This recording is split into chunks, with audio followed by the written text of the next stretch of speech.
أهلا بكم متتبعي قناة المونديال سبور. في هذا الخبر طبعا الحال وليد الركراكي يعلن على مواجهة أو عن مواجهة منتخب موريتانيا والكونغو. فلماذا اختار وليد منتخب موريتانيا والكونغو ولم يختار منتخب الجزائر القوي أو تونس أو مصر أو السنغال أو نيجيريا أو مالي، بحكم أنهم أقوياء وأبانوا على كعب عالي في المسابقات طبعا الحال ديال كأس إفريقيا ومختلف المسابقات الإفريقية؟ إذا سؤال مطروح، هل هي نهاية وليد الركراكي سنة 2015 بعد يعني الخروج المبكر من كأس إفريقيا؟ وهل وليد ينهج سياسة الهروب من الواقع، خاصة بعد خاصة بعد القرار طبعا الحال ديال مواجهة موريتانيا وليس مواجهة فريق كالجزائر أو منتخب كالجزائر أو مصر أو نيجيريا؟ التعليق لكم أسفل الفيديو. فهل هناك تهرب من مواجهة الجزائر أو مصر أو الفرق القوية أو المنتخبات القوية، أم هناك يعني سياسة أخرى يعرفها وليد الركراكي وطاقمه التدريبي؟ التعليق أسفل الفيديو.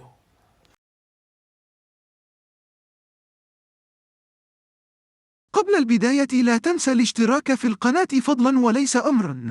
يواجه المنتخب الوطني المغربي لكرة القدم أنغولا الجمعة 22 من مارس المقبل بالملعب الكبير بأكادير، وفي مباراة ثانية سيقابل المنتخب المغربي منتخب موريتانيا بنفس الملعب يوم الثلاثاء 26 من مارس المقبل.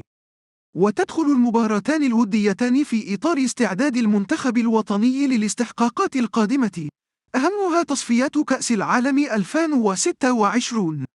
وارتقى المنتخب الوطني المغربي إلى الرتبة 12 في التصنيف الصادر أول أمس الخميس عن الاتحاد الدولي لكرة القدم فيفا، متقدما بمركز واحد عن آخر تصنيف صدر في دجنبر من العام الماضي.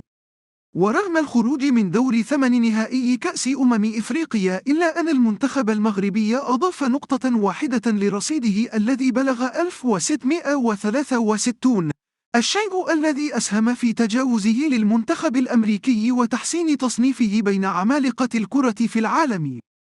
وحافظ المنتخب المغربي على تصدرهم تصنيف المنتخبات الإفريقية والعربية، فيما حافظ السنغال على المركز الثاني قاريا 17 عالميا، بينما حلت نيجيريا ثالثة 28 عالميا، ومصر رابعة 36 عالميا، في حين حل المنتخب الإيفواري خامسا عن الإفريقية و 39 عالميا. تجدر الإشارة إلى أن الناخب الوطني وليد الركراكي كان قد أسباب الإقصاء المبكر من نهائيات كأس إفريقيا بعد الخروج من دور 8 النهائي أمام جنوب إفريقيا.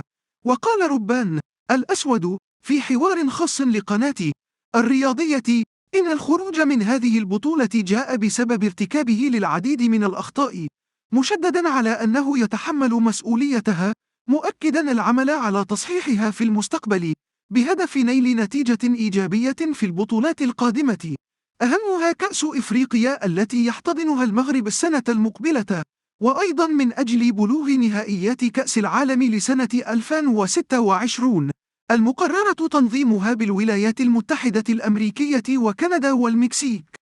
فلماذا المغرب اختار موريتانيا ولم يختر الجزائر أو مصر؟ اتركوا لنا تعليق في أسفل الفيديو.